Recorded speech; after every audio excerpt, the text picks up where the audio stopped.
septembre 91. J'étais au gouvernement, je m'en souviens très bien. 93, il y a eu un deuxième pillage.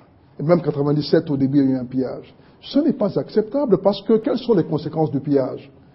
Vous voyez, l'immédiat industriel, en 20 ans, cela a beaucoup changé. Donc, il ne faudrait pas que l'on puisse encourager cela. Il faut réprimer les actions de pillage. Il faut éduquer la population pour comprendre que le pillage, au fond, ne résout rien au problème que nous voulons mettre sur la table.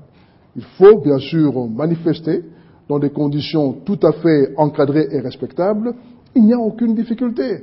Mais parfois, les choses débordent lorsque le peuple a le sentiment qu'il n'a pas été entendu.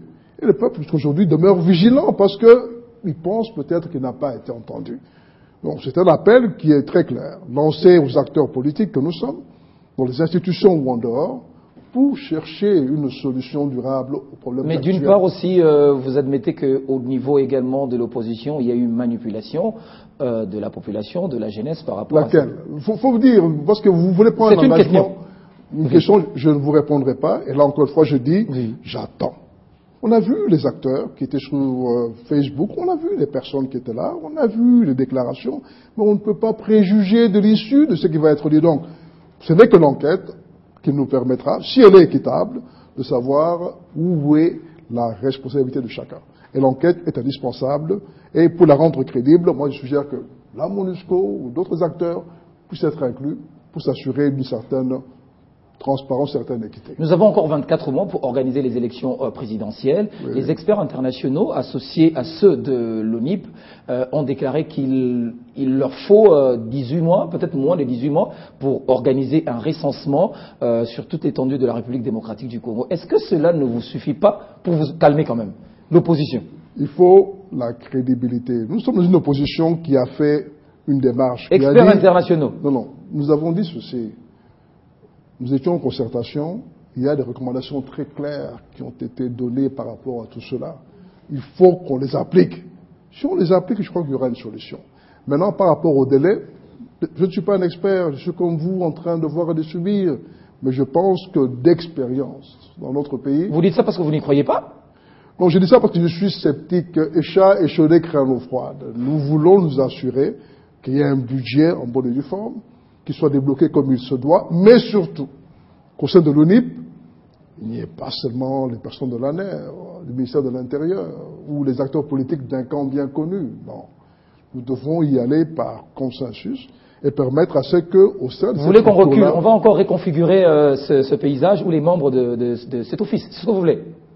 Mais écoutez, nous voulons que, je parle en termes précis, clairs, nous voulons que dans l'ONIP, toutes les forces politiques et sociales trouvent quand même un certain équilibre, qui n'est pas le cas. D'où il faut revoir l'ordonnance présidentielle qui a créé l'ONIP. C'est une question de revoir 2-3 articles, ce n'est pas très compliqué. Si la volonté est là, ce n'est pas un problème très compliqué. Je pense qu'il serait opportun que cela puisse être fait. On ne perd rien, au contraire, on crée le climat pour plus tard. Vous savez ce qu'il y a, M. Floride?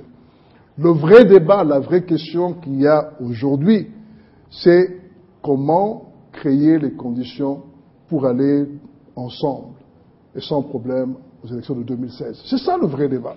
Et là-dessus, moi je plaide pour qu'il y ait une démarche tendant à trouver un consensus entre acteurs politiques et forces vives sur le processus électoral. C'est indispensable. On a énormément de questions, mais le temps, nous courons derrière le temps. Un dernier mot à des millions de Congolais qui vous suivent en ce moment et également à l'étranger, avec ces différentes suspicités qu'il y a en RDC. Vous avez un dernier mot? Non, le dernier mot est le suivant pour moi. Le peuple a le droit de s'exprimer. Mais... de façon pacifique. Vous anticipez sur ce que j'allais dire. Allez-y. Je dis que le peuple a un droit qui est reconnu. La libre expression, c'est reconnu. Il y a des méthodes pour le faire. Ces méthodes doivent être respectées. La violence et le pillage, nous condamnons. Nous déplorons les victimes de ce qu'il y a eu durant cette situation-là.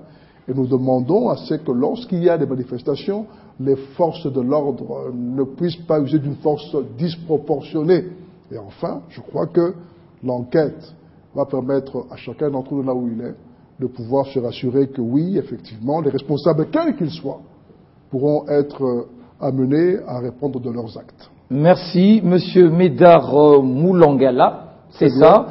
Louaka Bouanga, député et ministre honoraire. Vous êtes également président de l'Union pour la majorité républicaine.